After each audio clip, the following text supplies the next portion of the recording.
By now, you as a faculty member know that your students are using or about to use BioSIg-ID for authentication in your course. You might be asking yourself why, and in short, it's a more secure way to enter a password. Instead of your students typing it, they are now drawing their passwords. This is a highly secure password. We stop imposters and sharing of passwords.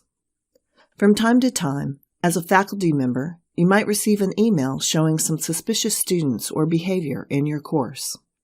This is activity that we are seeing from our end, pointing to behavior that could be fraud or cheating.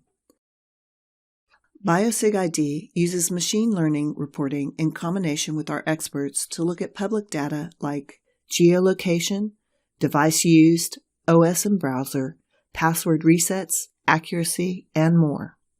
Compliance to accreditation regulation states that schools need a process to ensure that only the registered student is the student doing the coursework and receiving the degree. BioSIg-ID does that and helps to stop financial aid fraud. Recent reports have found that 16 to 20% of students are having other people do their work in online courses. We catch cheating students and provide you with the reports. So now, what kind of reports could the faculty see? Here are the 3 reports that could be passed on to you. First is the custom detail report. In this report, you will see all activity on the student in question.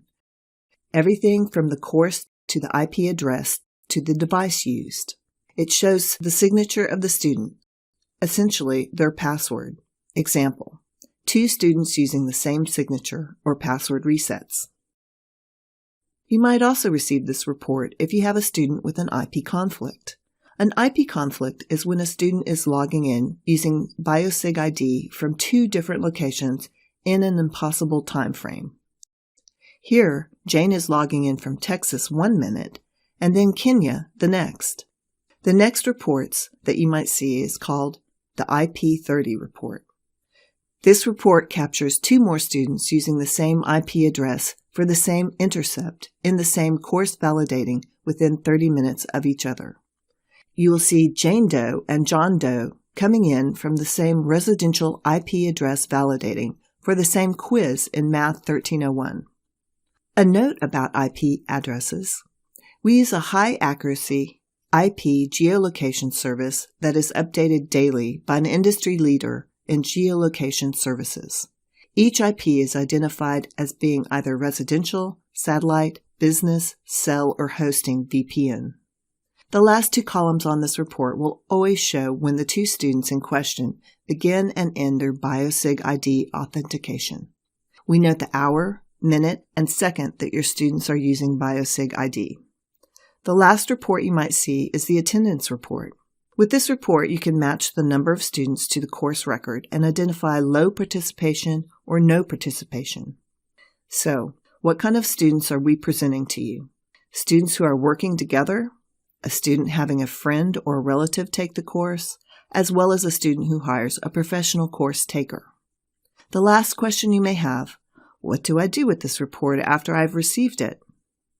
First, we would recommend looking into your LMS.